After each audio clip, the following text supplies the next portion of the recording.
Newsfirst, Newsline with Faraz Shauketaly. And a very good morning to you and a very happy new year to all our viewers. On behalf of the chairman, the board of directors, Team News First, all my colleagues on the news floor, all my colleagues in the engineering room, in the main control room, our wonderful team of cameramen, too many to mention, Weere comes to mind, but to everyone, to my long standing producer of several years, to Harshana, who loves to be called from Kandy, a happy new year to every one of you. A new year in which I hope that all your aspirations, your dreams and your hopes for yourselves and for our country will come true, at least to some point. And therefore we look to this year with renewed hope, with renewed vigor, and hope and pray for the best in Sri Lanka. And starting the proceedings off with on Newsline is, of course, a trusted Sri Lankan person with a lot of input into Sri Lankan society in a number of ways. He's right here with us. He's agreed to be with Newsline this morning, and it's none other than Mr. Maitri Gunaratna. Very good morning to you. Thank you, Faraz, and I wish to thank all our viewers and the chairman of Sirasa Maharaja Group, thanking you and all the staff who has been excellent and invited me on many occasions on this show. And as always, Sirasa has been doing a great service for the people in this country, especially when there has been disasters. We hope this 2020 will take this country to a different level.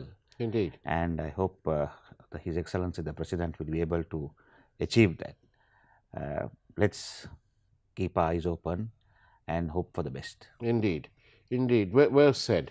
And I'd like also, I missed out on one thing, so if I may say, I'd like to say a very special good luck message to President Nandasena Gotabaya Rajapaksa as he is about to, because by the time it's March, he'll find that he's going to be on his own, really.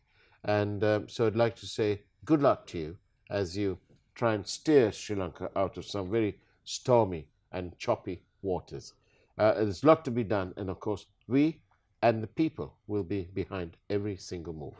So good luck with that. What do you think, Maitri, what is the hallmark? I mean, we're going to be having parliamentary elections soon, and there is this, I heard some people discuss this the other day. They said the people who went to court because the one side didn't have 113, they probably talk about October 2018, they went to court about it because the other side didn't have the numbers. Today, after the president was elected and with the 19th Amendment in place, government could have gone on. There was no earthly reason for them to give it all up and scuttle away and then have their own internal battles. To me, it's a bit of it's a little bit like a joke. You fight for something because the other side doesn't have a majority, no 113. You go to court about it. You disturb the court. You petition the court, right? And then, when you've got it all, a new president is elected. Is it the majority that he won by? That's right. Is it that finally led Ranil Wickremesinghe and others to realize that this wouldn't be right for them to be? I think that was a good move on the part of Mr. Ranil Wickremesinghe. I don't know whether you can call it a good move or whether it is a prearranged plan of them. Because for us, especially when Mr. Gotabaya Rajapaksa wins with a majority of almost 1.5 million votes, I think it is only prudent to bow your head to the mandate of the people and at least let him run this country for 3 months till the next election is due, till the parliament election is due. having given it over, respecting the mandate which he has got, now it is time for the president and his team to deliver. So far as when it comes to delivery, now 1.5 months down the line, Yeah. I must say the performance is not all that encouraging. Really? Yes. Why do you say that? Especially for us, you take the appointments. Yeah. Now there is this island paper here. Yeah. They appointed Mrs. Charles as the governor of the northern province. Yeah.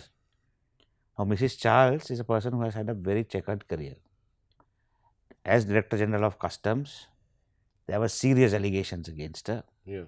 As GA Batiklo, serious allegations against her. And then this government, this president, having promised that this is going to be a clean administration and everyone trusted him, when they appoint persons of this caliber, what do you expect the people to... Can I just bet for Mrs. Charles just for this 1 second, just to put it in perspective?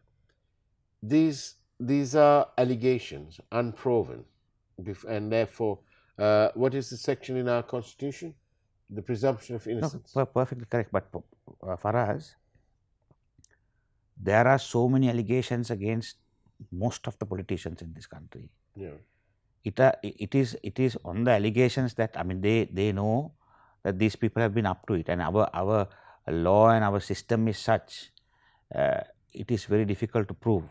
And I'm telling you, Faraz, 100 cases are filed, 100 cases have gone to trial, only 7 cases they succeed. So the success rate is only 7%. This is unconfirmed, but this is the ratio. Yes. 93 people go scot free. Yeah. So that only goes to show that our system is flawed. Our legal system is flawed. So, I mean, I know it because as a practicing lawyer, and I have been involved in many customs matters and customs cases and all that. Customs is a department which can bring in the much needed revenue for this country. Yeah. But maximum use of the customs is has not been taken by the previous administration, and I don't think even this administration. Right. These are all areas where they make money and pay their camp followers in handsome amounts for them to run another election. What can we? There has been a suggestion that some people say that they need a 2/3 majority. Yeah. Is this whole concept of the people giving one party a 2/3 majority, is that safe for democracy? It is the most dangerous thing the people of this country can do by giving this administration a 2/3 majority. As it is for us, one brother is the president, the next brother is the prime minister, the eldest brother is a very senior minister and also I think is the unofficial defense minister. 60% of the subjects and the ministries are divided among the family. You know, I've heard this story before. In addition to this, if 2/3 is given, democracy is at peril. So how do the people? First of all, I want to say this. This is a favorite way of coming at the Rajapaksas. I'm not holding a brief for the Rajapaksas, but I am saying this. Gotabaya Rajapaksa was elected fair and square. Yeah, agreed.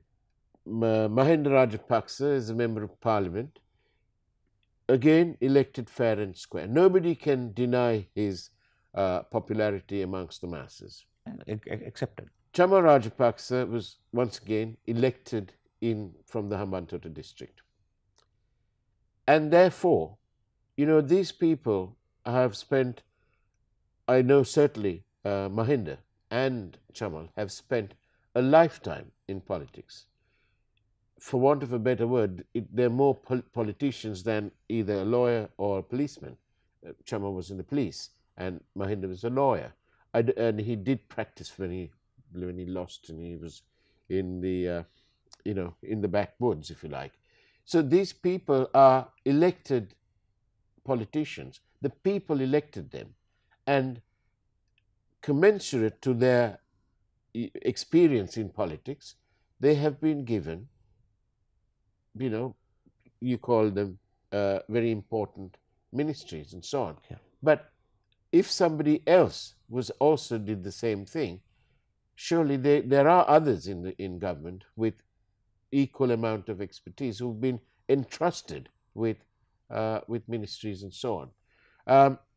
That's on the one side. But I take the point that good governance can only be there and present and practiced if we have a robust opposition. Definitely. You don't get a robust opposition by getting a 2/3 majority and having dwindled numbers, little numbers in the opposition.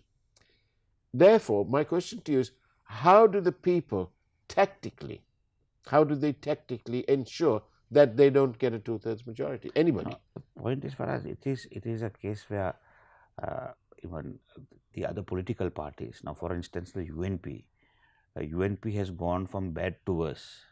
The scandal in the UNP has worsened, and the fight is ongoing.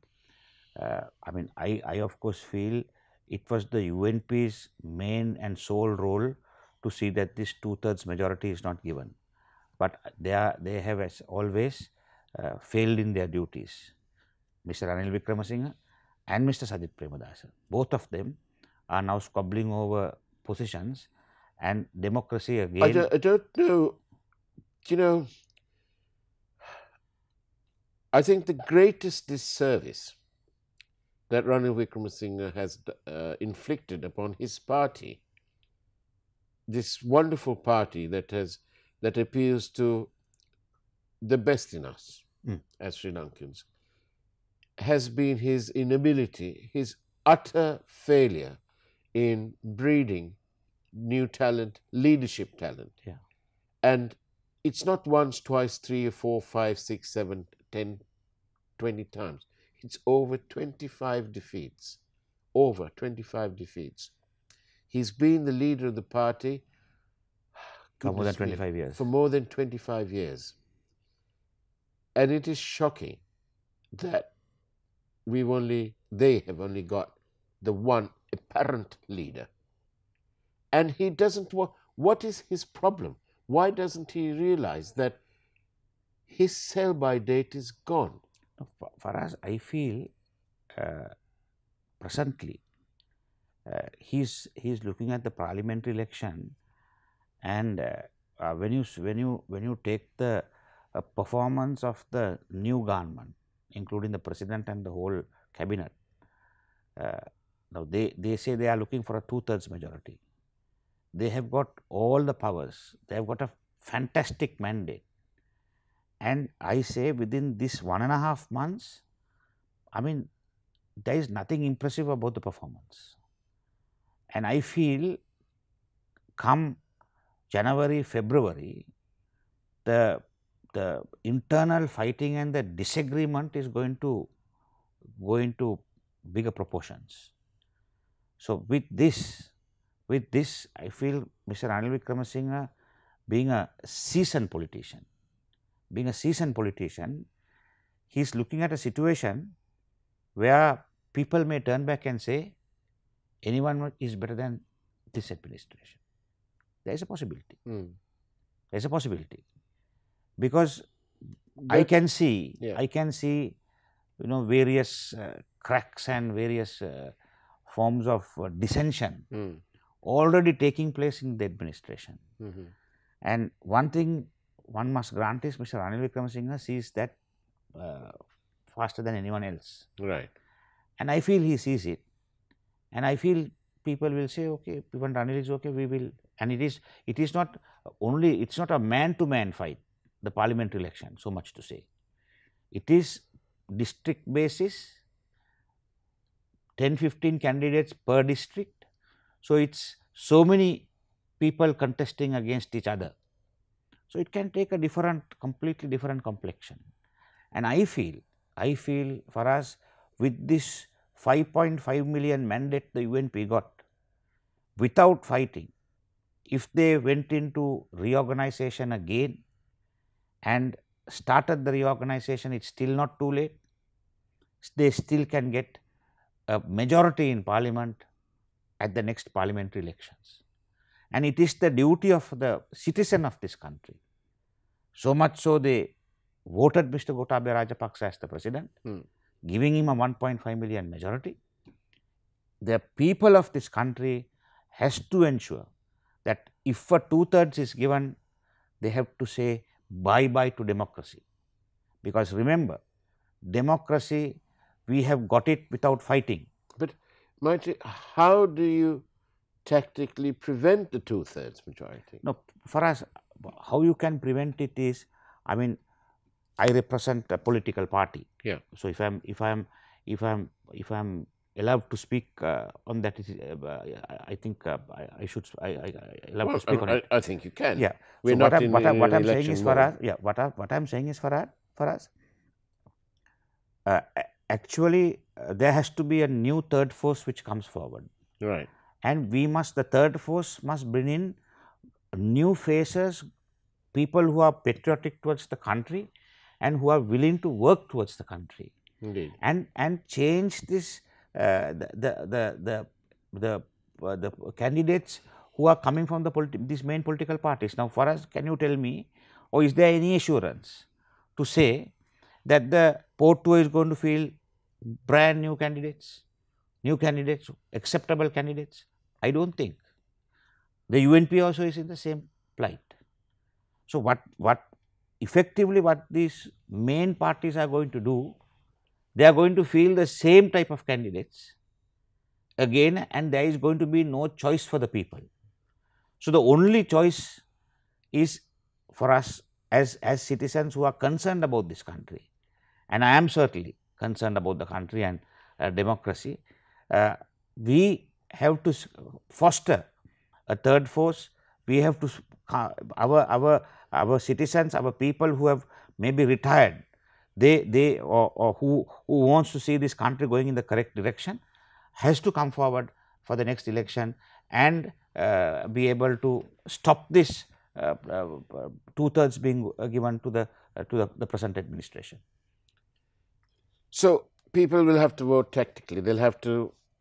But how do you do it? How do you go to the village and say, listen, don't vote for? No, for us, I think now the situation has changed. Now with social media coming into play, yeah, the message gets to the corners village in this country within maybe a couple of hours. So I'm told that there are over 6 million smartphone users. Smartphone users. Yeah. So as a result of that, the message going to the village is not a big problem. I think we're starting the day. We're starting the year off with some hope. We have a president, but you mentioned we have a newly elected president with a fair majority. But you mentioned something just now, that there are cracks already, and I'm not just going to gloss over things on Newsline. So I want to just analyze just one thing, but just happened recently, and that is this. We have it was in the papers. We saw the appointment of Mr. Gamini Aberatna as a coordinating secretary to the Prime Minister. To the Prime Minister's personal office. Yes. Now, there was a fair expectation that Mr. Aberatna would be given a position as a chairman of some state institution or whatever. All right. Now, we're told that President Gotabaya insisted on having professionals to run and to be on the boards of various state institutions. Pretty good idea. But on the other hand, politics is also about being pragmatic And so there's no point one without the other. Correct. You have to find A good balance. You have to find a good balance.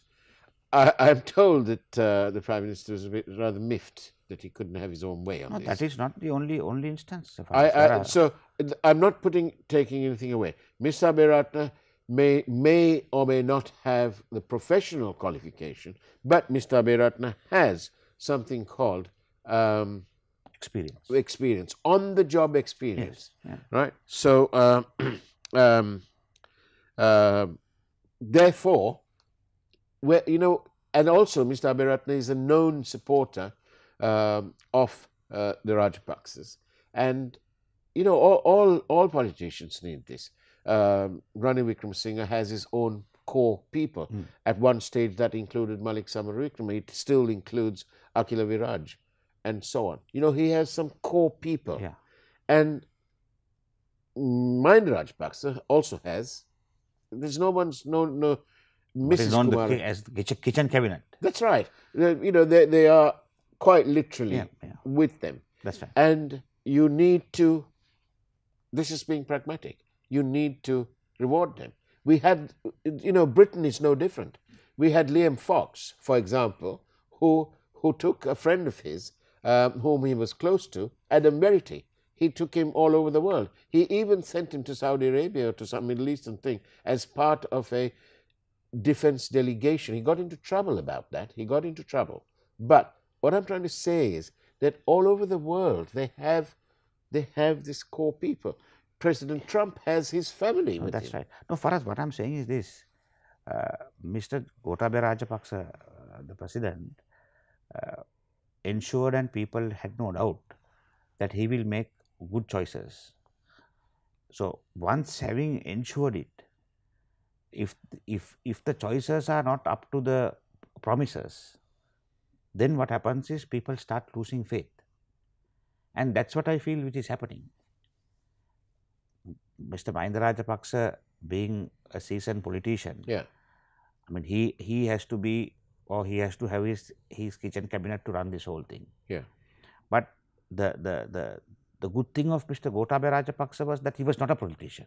Yes. I think he's the nearest thing that we will have to having a independent, non-political president. Yeah. I think he's the only person who, in the 72-year history of this country, Yes. he's the only person who has come. Yeah. And if he cannot change it, then I don't think it's going to be easy for anyone else. What do you think his legacy will be? I mean, I'm talking about his legacy. He's not even 3 months into the job. No, So, Faraz, what do you think? What is his thrust going to be?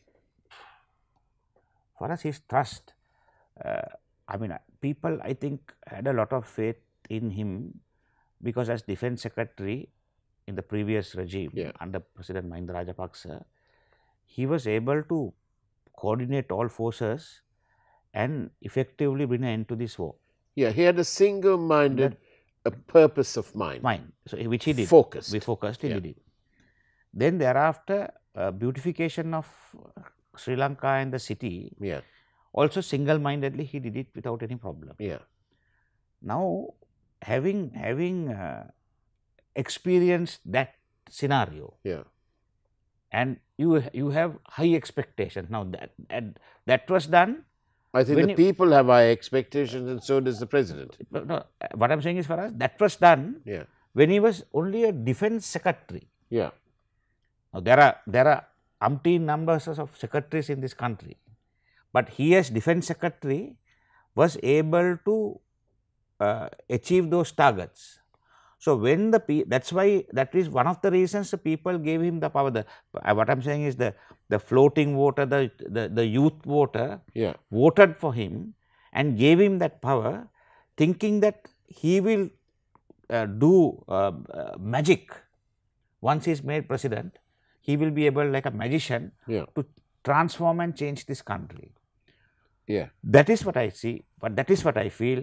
In this 1.5 months, we cannot see that happening, and if it doesn't happen within the next 1.5 months before the election, then of course it's going to be a very sad situation. Sri Lanka simply can't afford to have to give anybody 2/3 majority. No, no way, no way. Because we saw this with Ranil Wickremesinghe. You have to remember that when Ranil Wickremesinghe was appointed as the Prime Minister in 2015, he had just 40 seats in Parliament, 42, long way below the 113. But, you know, along with the support of the others, crossovers, support, tactical support, and President Sirisena sending some of his people, they made it up. And of course, it was never tested. And to be fair to the Speaker at the time, he didn't suddenly wake up one morning, Chaman Rajapaksa, and say, oh, by the way, excuse me, you've only got 40 people. You know, the circumstances were somewhat different. And therefore, but you saw what happened. They had, Mr. Wickremesinghe had something called the CCEM. It was, to me, it was a bit extension of his kitchen cabinet, right? Why have another committee within the cabinet? It was like a cabinet within the cabinet. And nothing went... the crooked deals went through that. All the deals went through that. And so President Sirisena put a stop to that. But what I'm saying is, this is without a 2/3 majority. Yes. God help this country if he had the 2/3 majority. Not only a 2/3, you're giving them a 2/3, Yeah. and it is 3 to 4 family members who are holding the key positions in the country. So with that, for us, Yeah. even if you give a total a new party or a strange party, Yeah. A 2/3 which doesn't have 3-4 family members, Yeah. I mean that may be we'll say prudent at looking at the circumstances of the time. Yeah. But presently for us giving a 2/3, and once you give a 2/3, you're ensuring that this status quo continues, and you're also ensuring that more and more people of their family can be bought in and given positions and putting democracy at risk. So it is. You could see how it was. You know, at the beginning of the bond scam, and yes, I am mentioning it on the first of the year because it still happens to be one of the most important matters on anyone's agenda. So much so that President Gotabaya Rajapaksa has actually mentioned it in his manifesto. Correct. Right. When it came to that scam, for example, you know, the Prime Minister departed from due process. He asked his mate to change the way the bonds were being issued. They tried to justify that change, but the then Auditor General, Gamini Vijayasinghe, he said that the system that had been in place since 1997 under A.S. Jayawardena was the best, the least cost methodology of issuing bonds and bills. And they departed from that. They tried to style it out. This is all without a 2/3 majority in Parliament. Okay. And today, if they had that, I dare say that instead of Arjuna Mahendran being out of the reach of the law in this country, he would still be the governor of the central bank. Definitely. And the other thing is, for us, now 1.5 months have passed. What has this administration done with regard to the bond scam? That was the biggest theft or the biggest bank robbery this country has ever seen. What has this administration done? And was it all that important to arrest people like former Minister Champika Ranawaka and remand them? I mean, okay, if he has transgressed the law, by all means, implement the law. There is no doubt about it. But what about the police officers who did the original investigation? Correct. All that is granted for us. Yeah. But what I'm saying is that the most important thing, or is it the bond scam, which completely drained and ruined this country from 2015 to 2019? Nothing has been done with regard to the bond scam. So therefore, I think the present administration is getting their priorities wrong. Thank you. Maitri Gunarat, thank you very much for being on Newsline. And I've got a little card for you. Thank you very much, and a very happy new year to you, to your wife, and to your wonderful two Same boys. to you, Faraz. Thank you very much. And I hope, and I better not forget your daddy, because Daddy Herman needs to be said, Happy New Year to you too. But honestly, to everybody, to everyone who watches our programs, here's to a very happy and blessed New Year. From all of us here at the Capital Maharaja Group, from our chairman, from our board, from Team News First, everybody here, happy New Year. And of course, God bless. News First, Newsline with Faraz Shauketaly.